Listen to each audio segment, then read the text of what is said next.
Well, today's a very exciting day in which I get a rite of passage to become a Midwestern American. Because for the very first time, ladies and gentlemen, today I'm going to be visiting Home Depot. Well, no, Lowe, Menards. Menards is the local, regional version of those stores with some bells and whistles. I don't know what those are. I don't know if they sell bells and whistles. That's irrelevant. They do sell things we want, and we're going to talk about that in just a minute. If you haven't had a chance to subscribe to this channel, do that now.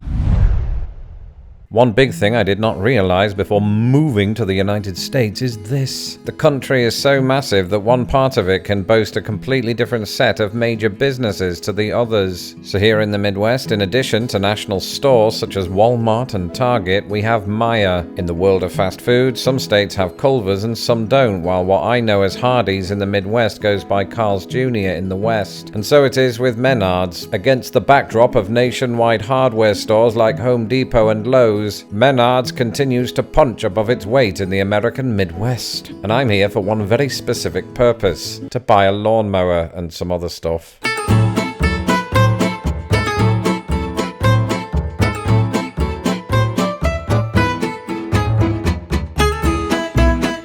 Here we are, wife. Are you ready to save big money? Yeah. I mean, yes, always. Must say, it's more of an epic looking entranceway than Lowe's and Home Depot could muster. Oh, this is a fancy little entranceway. Feels like the old days. This doesn't look like the lawnmower section. It's 4th of July, right? Oh, yeah. Yeah, well, we need to cut our grass for 4th of July, but we can get these two. Fireworks, sure. Big tree in the garden. This one's ultimate smoke. Well, it's falling. Set the place on fire.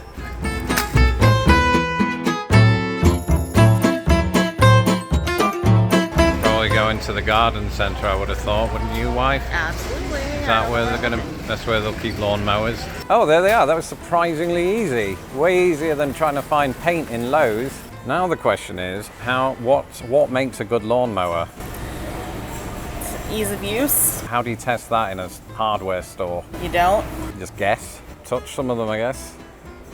Yeah, firm, decent. What do you do with that? It's a power washer.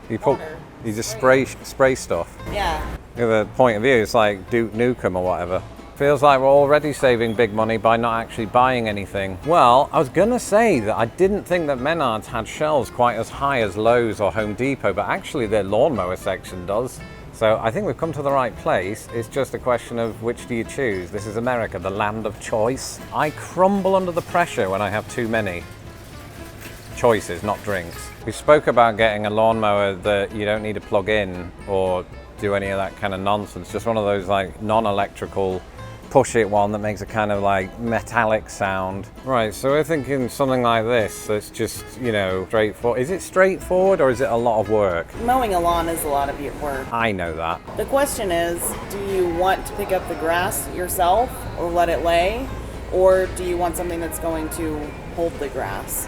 I kind of like the grass just staying there. What about you? I don't care. Okay.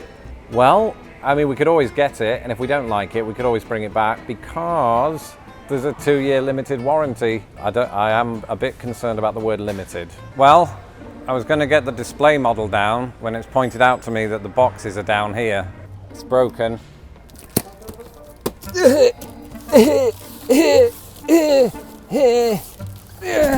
That's the box then. Put it in the trolley. It's not as heavy as it looks. It's not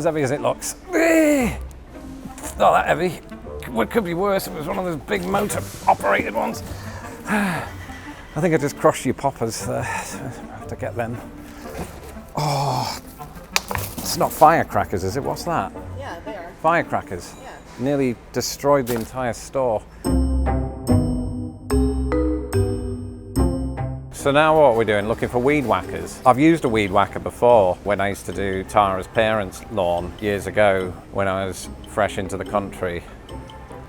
There's nothing illegal about it. I was just doing familial work. And I know what you're thinking. Ooh, Oh, Lawrence, what's a weed whacker? And that's a fair enough question, especially since some Americans call it something else entirely. I call it a weed whacker due to the influence of my in-laws, but in the US, these tools are known interchangeably as a weed eater, a weed trimmer, a whippersnipper, a weed whipper, an edge, a string trimmer, or the portmanteau of this, a strimmer. Shortly before the release of this video, I ran polls on both Twitter and YouTube asking my mostly American audience what they call it, and both polls threw up pleasingly similar results, with almost 2/3 opting for weed whacker. I never actually used one when I lived in the UK, but there we apparently go by strimmer, grass trimmer, or brush cutter. Let me know in the comments what you call it. So it is heavier, but it's also tied down, so I can't give a fair comparison. If it gets the job done better, then I like the orange one, but we don't have any way of knowing that until we've tested it.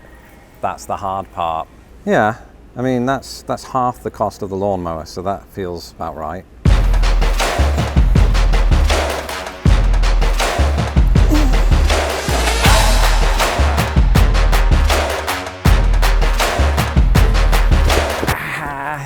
Nipple. Are we going into the garden centre? Yes. Spelled ER, not RE. So sometimes American places will go RE if they just want to sound fanciful and pretentious, but this place keeps it real. So I'm happy. Let's go be American through there. Well, here's your garden hoses, as you said. I thought you said roses. I mean, I do love roses. Yeah, I know, but these are nothing like roses. They look like licorice, actually. Licorice hoses. Get that one then. That one's bad. Okay, get one further back. That's. Oh my gosh. This is heavier than the lawnmower. That is heavier than the lawnmower.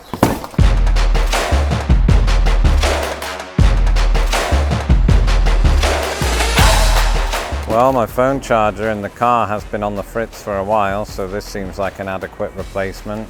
How much are we talking for this? It's straight out of a discount bin by the looks of it. $2.99, perfect. My first time as a US citizen celebrating the 4th of July, and they throw these at me.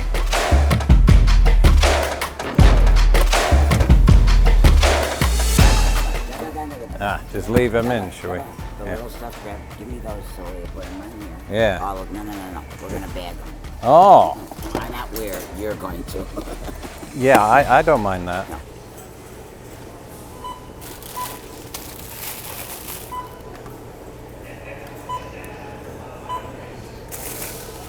We don't remember where we parked. At that point in the production, because I'm a consummate professional, my camera died. But we did eventually find our car, which is why I'm able to talk to you from this, my garage, in the future. We very much enjoyed our time at home at Menards, and we look forward to hearing from Uncle Toby about why we got the wrong lawnmower, even though we're happy with it. Having managed to keep our expenditure under $300, I would say that we did indeed save big money at Menards. Where did he put the emphasis? Now, granted, this was partly because we bought the cheapest lawnmower in the world, but also because Menards runs this promotion where you get a further 11% off via mail-in rebate. I'll let you know how it goes. In the meantime, that's it for this video, and I want to give a big shout out to my ponderers who make these videos possible. If you would like to become a ponderer and gain access to my secret video series, Diary of a YouTube Sensation, you can do so by hitting the join button below or by becoming a patron at patreon.com/lostinthepond. Until the next video, goodbye.